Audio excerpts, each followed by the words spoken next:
Hi friends, welcome back my channel. ఈరోజు మన వీడియోలో చాలామందికి ఎన్నిసార్లు కుట్టినా కూడా భుజాలు అనేవి జారిపోతూ ఉంటాయండి. అలా జారిపోకుండా ఉండేలాగా ఎలాంటి టిప్స్ పాటిస్తూ బ్లౌజ్ యొక్క ఫ్రంట్ పార్ట్ని కట్ చేసుకోవాలి, అదేవిధంగా స్టిచ్చింగ్ అనేది చేసుకోవాలో ఈ వీడియోలో అయితే మీకు క్లియర్గా ఎక్స్ప్లెయిన్ చేస్తాను.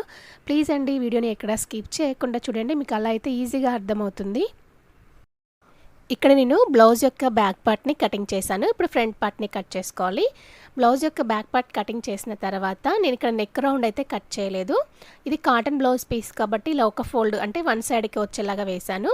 మీరు క్రాస్ కటింగ్ చేసినట్లయితే ఈ విధంగా క్రాస్గా వేసి బ్లౌజ్ యొక్క బ్యాక్ పార్ట్ని క్రాస్గా వేసి ఫ్రంట్ పార్ట్ని కట్ చేసుకుంటాము. ఇక్కడ నేను నెక్ రౌండ్ అనేది కట్ చేయలేదు. మీరు కూడా కటింగ్ చేయకండి. చాలామందికి భుజాలు జారుతున్నాయి అనుకున్న వాళ్ళైతే ఇలా నెక్ రౌండ్ కట్ చేయకముందే మనం ఫ్రంట్ పార్ట్ని చూసుకున్న తర్వాత మార్కింగ్ అయిన తర్వాత కట్ చేసుకుంటే సరిపోతుంది. ఎందుకు అంటే చాలామంది ఇలా బ్యాక్ పార్ట్ని వేసి ఫ్రంట్ పార్ట్ని కట్ చేసేటప్పుడు నెక్ విడ్త్ అంటే నెక్ రౌండ్ తీస్తారు, కానీ నెక్ విడ్త్ మళ్ళీ కొలుచుకోరు. మనం 2 ఇంచులు నెక్ విడ్త్ తీసుకుంటే అది 2.5కి 2.5కి కూడా వెళ్ళిపోతుంది. కాబట్టి ఇలా బ్యాక్ పార్ట్ని చూసుకున్న తర్వాతనే మనం నెక్ రౌండ్ని కట్ చేసుకుంటే పర్ఫెక్ట్గా మీకు భుజాలు అనేవి జారిపోకుండా ఉంటాయి.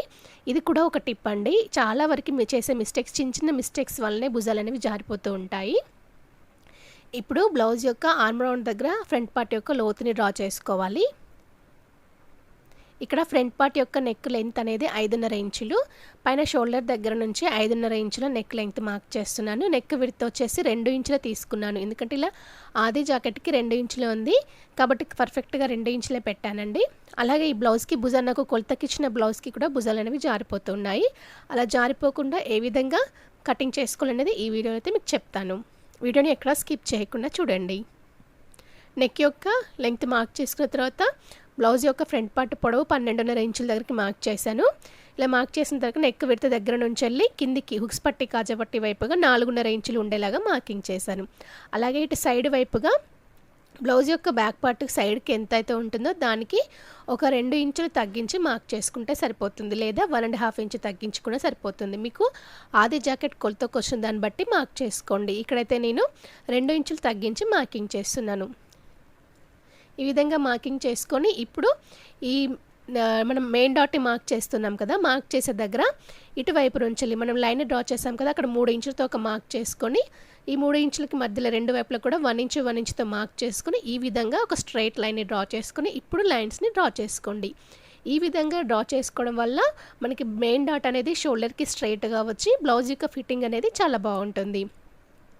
ఇప్పుడు బ్లౌజ్ భుజాలు జారకుండా ఎలాంటి ఫిట్టింగ్ చేసుకుంటే ఈజీగా ఉంటుందో చూపిస్తాను. ఇక్కడ చూడండి, నెక్ యొక్క విడ్త్ 2 ఇంచులు ఉంది కదా, ఇక్కడ ఒక 1/2 ఇంచు తగ్గించి తక్కువ 2 ఇంచులకి ఈ విధంగా మార్క్ చేసుకోండి. అలాగే షోల్డర్ వచ్చేసి 3 ఇంచులు ఉంది కదా, ఈ షోల్డర్ని ఇటువైపుకి జరుపుకోండి. ఇలా ఒక 1/2 ఇంచు ముందుకు జరపడం వల్ల షోల్డర్ కూడా ఒక 1/2 ఇంచు ముందు వైపుకి వస్తుంది. ఇలా వచ్చిందాన్ని మళ్ళీ ఆర్మ్ రౌండ్ దగ్గర కూడా ఈ విధంగా చేసుకోండి. ఈ విధంగా మనం మార్కింగ్ చేసుకొని ఈ చిన్న టిప్ ఫాలో అవడం వల్ల బ్లౌజ్ అనేది భుజాలు జారిపోకుండా ఉంటాయి. అంటే విడ్త్ అనేది కొంచెం తగ్గింది కాబట్టి మనకి షోల్డర్స్ అనేవి డ్రాపింగ్ చాలా వరకు తగ్గిపోతూ ఉంటుంది. అలాగే ఇలా చేసినా కూడా కొంతమందికి ఇంకా బ్లౌజ్ భుజాలు జారుతున్నాయి అనుకుంటే నెక్ యొక్క డీప్ అనేది కొంచెం తగ్గించండి. అలాగే హుక్స్ పట్టి కాజపట్టి వైపున కూడా ఒక చిన్న టిప్ అనేది చేయాలి. అది ఏ విధంగా చేసుకోవాలనేది మీకు చూపిస్తూ ఉంటాను. వీడియోని ఎక్కడ స్కిప్ చేయకుండా చూడండి. ఇక్కడ ఈ బ్లౌజ్కి చాలా వరకు కూడా కొలతకిచ్చిన బ్లౌజ్కి బ్లౌజ్ భుజాలు అనేవి చాలా జారిపోతున్నాయండి. అందుకనే చాలా చోట్ల కూడా ఇలా చిన్న చిన్న టిప్స్ పాటిస్తూ బ్లౌజ్ కటింగ్ అనేది చేశారనుకోండి భుజాలు అనేవి జారిపోకుండా ఉంటాయి. మనం ఇటువైపుగా ఇలా ఒక 1/2 ఇంచు తగ్గిస్తూ మార్కింగ్ చేసాం కదా, ఇలా 1/2 ఇంచు తగ్గించి మార్కింగ్ చేసినట్లయితే మీకు ఇక్కడ ఆర్మ్ రౌండ్ దగ్గర ఆర్మ్ రౌండ్ యొక్క లూజ్ అనేది వస్తూ ఉంటుంది.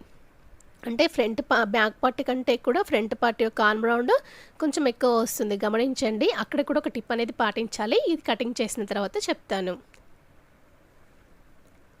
ఈ విధంగా ఫ్రంట్ పార్ట్ మొత్తాన్ని కూడా కటింగ్ చేసుకోవాలి. అలాగే మనం మెయిన్ డాట్స్ని మార్క్ చేసాం కదా, ఈ మార్కింగ్ చేసిన తర్వాత ఇక్కడ చిన్నగా డాట్స్ని కటింగ్ చేసుకోండి. ఇక్కడ నేను ఫోల్డింగ్ చేసి చూపిస్తాను చూడండి.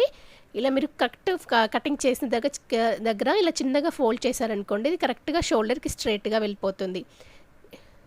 ఇలా వెళ్ళడం వల్ల కూడా బ్లౌజ్ యొక్క ఫిట్టింగ్ అనేది ఫ్రంట్ పార్ట్లో బాగుంటుంది. ఇక్కడ చూసారు కదా, ఈ విధంగా అయితే ఒక 1/2 ఇంచు మనం ముందుకు జరుపుకున్నాము. ఈడ కూడా ఒక పావు ఇంచు ముందుకు జరుపుకున్నాం. ఇలా జరుపుకున్నప్పుడు మరి ఇటువైపుగా ఆర్మ్ రౌండ్ యొక్క లూజ్ అనేది ఎక్కువ వస్తుంది. కాబట్టి ఇక్కడ కూడా ఈ చంక రౌండ్ దగ్గర నుంచి షేప్ బెల్ట్ కింది వరకు కూడా ఒక పావు ఇంచు తగ్గిస్తూ కటింగ్ చేసుకోండి. ఇలా కట్ చేయడం వల్ల ఫ్రంట్ పార్ట్ భుజాలు జారకుండా బాడీకి అద్దినట్టుగా ఉంటుంది కుట్టినప్పుడు కూడా. ఈ పావించు ఇలాగే ఉంచేసి మనం స్టిచ్ చేసామనుకోండి, కొలత కరెక్ట్గా తీసుకున్నప్పటికీ కూడా ఫ్రంట్ పార్ట్లో లూజ్ అనేది ఎక్కువగా వస్తుంది. ఇలా రావడం వల్ల మనకి ఫిట్టింగ్ అనేది బాగుండదు. అలాగే భుజాలు కూడా డ్రాపింగ్ అనేది జరుగుతూ ఉంటుంది. అలాగే కొంతమందికి ఇంకా చేసినా కూడా జారుతున్నాయి అనుకుంటే ఒక పావు ఇంచు ఇలా హుక్స్ పట్టి దగ్గర కటింగ్ చేసుకోండి. ఇక్కడ మీకు చెప్పడం కోసం మాత్రమే నేను చిన్నగా కట్ చేశాను. ఇలా ఒక పావు ఇంచు కట్ చేయడం వల్ల కూడా మీకు భుజాలు అనేవి జారిపోకుండా ఉంటాయి. చాలా వరకు భుజాలు ఎంత ట్రై చేసినా జారుతూనే ఉన్నాయి అనుకునే వాళ్ళకి ఈ టిప్ అయితే, ఈ blouse cutting front part cutting అయితే చాలా వరకు యూజ్ అవుతుందండి. ఈ టిప్స్తో కట్ చేసి చూడండి, 100% భుజాలు జారిపోకుండా నీట్గా వస్తుంది. ఇప్పుడు షేప్ బెల్ట్ని కట్ చేసుకోవాలి. షేప్ బెల్ట్ కటింగ్ చేయడం కోసం మిగిలిన క్లాత్లో 4 లేయర్స్ వచ్చేలాగా వేస్తున్నాను. 2 షేప్ బెల్ట్లు రావాలి కాబట్టి. అలాగే బ్యాక్ పార్ట్ యొక్క నడుము దగ్గర కొలత చూసుకున్నట్లయితే 11 ఇంచులు ఉంది విడ్త్. 1 ఇంచ్ తగ్గించి 10 ఇంచులు ఉండేలాగా మార్కింగ్ చేసుకోవాలి. అలాగే హుక్స్ పట్టి వైపుగా 3 ఇంచులు, పావు తక్కువ 3 ఇంచులు ఉందండి. పావు తక్కువ 3 ఇంచులు హుక్స్ పట్టి వైపుగా మార్క్ చేసుకోవాలి. అలాగే సైడ్ వైపుగా పావు తక్కువ 3 ఇంచులు ఉండేలాగా మార్క్ చేసుకోవాలి. ఈ విధంగా మార్క్ చేసుకొని మనము ఎంత ఎక్స్ట్రా క్లాత్ తీసుకుంటున్నామో 2 ఇంచులు కాబట్టి 2 ఇంచులు వదిలిపెట్టేసి మధ్యలో నుంచి ఇలా కొలుచుకోవాలి. 8 ఇంచెస్ దగ్గరికి ఫోల్డ్ అవుతుంది కదా, ఈ 8 ఇంచెస్ దగ్గర 2.5 ఇంచులు లేదా 2 ఇంచుల విడ్త్ ఉండేలాగా చూసుకోండి. ఇక్కడైతే నేను 2.5 ఇంచులు ఉండేలాగా తీసుకుంటున్నాను. ఈ విధంగా తీసుకొని ఈ 3 డాట్స్ని అంటే 4 వచ్చాయి కదా, ఈ 4 డాట్స్ని కలిసేలాగా కలుపుకోవాలి లైన్స్ని. ఈ విధంగా మార్కింగ్ చేసుకుని షేప్ బెల్ట్ని కటింగ్ చేసుకుంటే పర్ఫెక్ట్గా వస్తుంది. చాలామందికి షేప్ బెల్ట్ దగ్గర కూడా లోపల ఒక 3 లేయర్స్ అయినా ఉండేలాగా స్టిచ్ చేసుకోండి. అలా ఉండడం వల్ల కూడా మనకి బ్లౌజ్ యొక్క ఫిట్టింగ్ అనేది నీట్గా ఉంటుంది. షోల్డర్స్ అనేవి డ్రాప్ అవ్వకుండా ఉంటాయి. ఇది లూజ్గా అంటే టైట్గా లేకపోవడం వల్ల కూడా భుజాలు అనేవి జారిపోతూ ఉంటాయి. ఇది సైడ్కి వస్తుందని గుర్తుండడం కోసం ఇటు చిన్నగా డాట్ని కట్ చేస్తున్నాను. దీనికి ఇది షేప్ బెల్టింగ్. ఇప్పుడు స్టిచ్చింగ్ ఎలా చేసుకోవాలో చూపిస్తాను. ఇది నెక్ రౌండ్ పీస్ అండి. ఇది బ్యాక్ పార్ట్ యొక్క నెక్ రౌండ్ పీస్. హుక్స్ పట్టి కాజా పట్టి స్టిచ్చింగ్ చేయడం కోసం తీసుకున్నాను. ఇక్కడ డాట్స్ని ఏ విధంగా మార్కింగ్ చేసుకోవాలో చూపిస్తాను. నెక్ రౌండ్ దగ్గర నుంచి ఒక 1/2 ఇంచ్ దగ్గరికి మార్క్ చేసుకొని ఈ హుక్స్ పట్టి కాజా పట్టిని ఫోల్డ్ చేసుకోండి. ఫోల్డింగ్ ఎక్కడైతే వస్తుందో అక్కడ ఒక మార్క్ చేసుకోండి. ఆర్మ్ రౌండ్ దగ్గర కూడా ఒక 2 ఇంచులు, షోల్డర్ దగ్గర నుంచి ఒక 2 ఇంచుల కిందికి మార్క్ చేసుకొని ఈ ఆర్మ్ రౌండ్ యొక్క రౌండ్ పీస్ని ఫోల్డ్ చేసుకోండి. ఫోల్డింగ్ ఎక్కడ వస్తుందో అక్కడ ఒక చిన్నగా డాట్ని కటింగ్ చేసుకోండి. ఈ విధంగా కటింగ్ చేసుకున్న తర్వాత ఇప్పుడు మనం డాట్స్ని స్టిచ్ చేసుకోవాలి. మీరు ఉల్టా పల్టా ఒకటిసారి కరెక్ట్గా చూసుకొని స్టిచ్చింగ్ చేసుకోవాలి. ఈ మెయిన్ డాట్స్కి చిన్న చిన్న డాట్స్ మార్క్ చేస్తున్నాను చూడండి. ఈ 3 డాట్స్ని కలిసేలాగా మనం ఫోల్డింగ్ అనేది చేసుకుంటాము. ఇలా ఫోల్డింగ్ చేసినప్పుడు మనకి ఈ మెయిన్ డాట్ అనేది షోల్డర్కి స్ట్రైట్గా వెళ్ళినట్లయితే మీకు బ్లౌజ్ యొక్క ఫ్రంట్ పార్ట్ అనేది పర్ఫెక్ట్గా సెట్ అవుతుంది. ఇక్కడ నుంచి వెళ్ళి దీనికి లెంగ్త్ 2.5 ఇంచులు ఉండేలాగా చూసుకోవాలి. ఇంతకన్నా ఎక్కువ పోయిందనుకోండి మనకి ఫ్రంట్ పార్ట్ అనేది కొచ్చగా వచ్చినట్లుగా అవుతుంది. కాబట్టి 2.5 ఇంచులు ఉండేలాగా చూసుకోండి. అలాగే హుక్స్ పట్టి కాజా పట్టి వైపుగా కూడా 2.5 ఇంచులు ఉండేలాగా చూసుకోవాలి.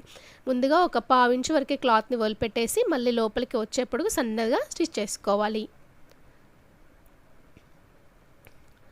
ఆర్మ్ రౌండ్ వైపుగా కూడా ఇదే విధంగా స్టిచ్ చేసుకోవాలి. ముందుగా ఒక 1/2 ఇంచు క్లాత్ని వదిలిపెట్టేసి లోపలికి వచ్చే కొద్దీ సన్నదిగా స్టిచ్ చేసుకోవాలి. ఇది 4 ఇంచుల వరకు ఇక్కడ నేను స్టిచ్చింగ్ అయితే చేస్తున్నాను. ఇలా స్టిచ్చింగ్ చేసిన తర్వాత మనకి ఫ్రంట్ పార్ట్ అనేది ఈ విధంగా కనిపిస్తుంది. ఇదే విధంగా ఇంకొక వైపు ఉన్న ఫ్రంట్ పార్ట్ని కూడా స్టిచ్ చేసుకోవాలి. దీన్ని స్టిచ్ చేసేటప్పుడు కూడా ఇక్కడ మీకు డాట్స్ అనేవి ఈ విధంగా మార్క్ చేసుకోండి. ఇక్కడ చాలా ఇట్లా పువ్వులతో ఉంది కాబట్టి మీకు కనిపించట్లేదని నేను డాట్స్తో మార్క్ చేస్తున్నాను. ఇది 2 ఇంచులు తక్కువ తీసుకున్నారనుకోండి మళ్ళీ ముందుకి అంటే బ్లౌజ్ వేసుకున్నప్పుడు కిందికి వాలినట్టుగా కనిపిస్తుంది. అలానే ఇంకా ఎక్కువ వేసుకున్నారనుకోండి కొచ్చదిగా వచ్చినట్లుగా కనిపిస్తుంది. కాబట్టి పర్ఫెక్ట్గా 2.5 ఇంచులు ఉండేలాగా చూసుకుంటూ స్టిచ్ చేసుకున్నారనుకోండి పర్ఫెక్ట్గా వస్తుంది. ఇలా బ్లౌజ్ యొక్క 2 ఫ్రంట్ పార్ట్స్ని కూడా ఇదే విధంగా స్టిచ్ చేసుకోవాలి. ఇప్పుడు షేప్ బెల్ట్ని స్టిచ్ చేసుకుందాము. రెండింటిని స్టిచ్ చేసుకున్న తర్వాత మనకి ఈ విధంగా అయితే కనిపిస్తుంది ఫ్రంట్ పార్ట్ అనేది. ప్లీజ్ అండి వీడియోని ఎక్కడ స్కిప్ చేయకుండా చూడండి. అలాగే ప్లీజ్ నా ఛానల్ మీకు నచ్చినట్లయితే తప్పకుండా లైక్ చేయండి. అలాగే సబ్స్క్రైబ్ కూడా చేసుకోండి. మీరు లైక్ చేసి సబ్స్క్రైబ్ చేయడం వల్ల నాకు కొంచెం సపోర్ట్ ఇచ్చిన వాళ్ళు అవుతారు. అలాగే నా వీడియోస్ కూడా మరింత మందికి షేర్ అవుతాయి.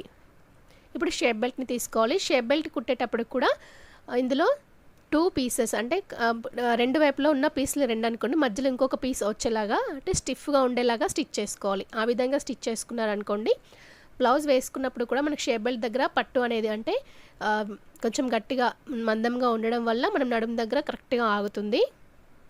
ఇక్కడ నేనైతే డబల్ ఫోల్డ్ వేస్తున్నాను. చాలామందికి షేప్ బెల్ట్ అనేది ముడతలు వస్తూ ఉంటుంది. 1-2 వాషులు అయ్యేసరికి ముడతలు వస్తూ ఉంటుంది. ఇలా మనము 1-2 పీసులు వేయడం వల్ల ముడత అనేది రాకుండా ఉండి బ్లౌజ్ ఫిట్టింగ్ కూడా నీట్గా ఉంటుంది. ఈ 2 షేప్ బెల్ట్స్ని కూడా ఇదే విధంగా సెట్ చేసుకుని స్టిచ్ చేసుకోవాలి. నేను ఆల్రెడీ మధ్యలో ఒక పీస్ వేసాను, మళ్ళీ ఇంకా ఎక్స్ట్రాగా ఇంకొక పీస్ని కూడా వేసి ఈ విధంగా స్టిచ్ చేస్తున్నాను. ఇలా స్టిచ్ చేసిన తర్వాత మనం కరెక్ట్గా మెజర్మెంట్ చూసుకుంటూ ఇంకొక షేప్ బెల్ట్ని స్టిచ్ చేసాం కదా, ఈ రెండింటిని కూడా మళ్ళీ సమానంగా చూసుకుంటూ స్టిచ్ వేసుకొని ఎక్స్ట్రాగా ఉన్నదాన్ని కటింగ్ చేసుకోవాలి. 2 షేప్ బెల్ట్లు కూడా మనకి ఈ విధంగా అయితే రెడీ అవుతాయి. ఇప్పుడు వీటిని ఫ్రంట్ పార్ట్కి స్టిచ్ చేసుకోవాలి. ఇక్కడ ఫ్రంట్ పార్ట్కి స్టిచ్ చేసుకునేటప్పుడు మీకు కన్ఫ్యూజ్ అనేది ఏమీ ఉండదండి, ఎందుకంటే 2 వైపులా కూడా సమానంగానే ఉంటుంది. ఒక సైడ్కి మనం కటింగ్ చేసాం కదా, ఆ కటింగ్ చేసిన పీస్ మాత్రం సైడ్కి వచ్చేలాగా చూసుకుంటూ స్టిచ్ వేస్తే సరిపోతుంది. ఇలా మళ్ళీ ఒకసారి ఈ విధంగా సెట్ చేసుకొని మళ్ళీ ఒకసారి ఎక్స్ట్రాగా ఏమైనా ఉంటే కటింగ్ చేసుకోండి. 2 సమానం ఉండేలాగా చూసుకోండి. ఇలా చూసుకోవడం వల్ల మీరు హుక్స్ పట్టి కాజపట్టి కుట్టేటప్పుడు కూడా 2 ఫ్రంట్ పార్ట్స్ సమానంగా వస్తాయి. అలా రాకుండా ఉంటే మళ్ళీ ఒకటి ఎక్కువ తక్కువ అవుతుంది. అలాగే షేప్ బెల్ట్ని కుట్టేటప్పుడు ఈ కార్నర్ ఉంది కదా, ఈ కార్నర్ ఒక 1/2 ఇంచు మనకి బయటికి కనిపించేలాగా చూసుకుంటూ బ్లౌజ్ యొక్క ఫ్రంట్ పార్ట్ని షేప్ బెల్ట్ బయటికి ఇలా ఎక్కించుకోవాలి. అలాగే మెయిన్ డాట్ని చిన్నగా ఫోల్డ్ చేసి స్టిచ్ వేసుకోవాలి. ఇక్కడ మనం 1/2 ఇంచు కటింగ్ చేసాం కాబట్టి ఆ 1/2 ఇంచు మందం షేప్ బెల్ట్ కాస్త ఎక్కువ వస్తుంది అంతే. 2 వైపులా కూడా షేప్ బెల్ట్స్ని ఈ విధంగా స్టిచ్ చేసుకోవాలి. వీటికి కూడా డబుల్ స్టిచెస్ వచ్చేలాగా వేసుకోవాలి. ఇలా మీరు స్టిచ్ చేసిన తర్వాత మీకు ఏమైనా కొంచెం ఎక్కువ వచ్చినట్లయితే ఇట్లా స్ట్రైట్గా కట్ చేయండి. ఇది ఎక్కువ ఎందుకు వచ్చిందంటే మనం షేప్ బెల్ట్లో ఒక 1/2 ఇంచు ఫ్రంట్ పార్ట్లో 1/2 ఇంచు సైడ్కి కట్ చేసాం కాబట్టి ఎక్కువ వచ్చిందంతే, లేదా పర్ఫెక్ట్గానే వస్తుంది. ఇంకొక వైపు ఫ్రంట్ పార్ట్కి షేప్ బెల్ట్ని స్టిచ్ చేసేటప్పుడు కూడా ఇదే విధంగా ఒక కార్నర్ దగ్గర 1/2 ఇంచు బయటకు వచ్చేలాగా చూసుకుంటూ అలాగే మెయిన్ డాట్ని చిన్నగా ఫోల్డ్ చేసుకుంటూ స్టిచ్ వేయండి. ఈ మెయిన్ డాట్ని షేప్ బెల్ట్ దగ్గరికి కలిసేలాగానే స్టిచ్ చేసుకున్నారనుకోండి, మనం బ్లౌజ్ వేసుకున్నప్పుడు షేప్ బెల్ట్ దగ్గర లాగినట్టుగా టైట్గా పట్టేసినట్టుగా ఉంటుంది. కాబట్టి ఈ యొక్క మెయిన్ డాట్ని చిన్నగా ఫోల్డ్ చేసి స్టిచ్ చేసుకుంటే పర్ఫెక్ట్గా వస్తుంది. ఇలా 2 వైపులా కూడా షేప్ బెల్ట్స్ని స్టిచ్ చేసిన తర్వాత మళ్ళీ ఒకసారి చెక్ చేసుకోండి. హుక్స్ పట్టి కాజపట్టి వైపుగా 2 సమానం వచ్చాయా అని చెక్ చేసుకోండి.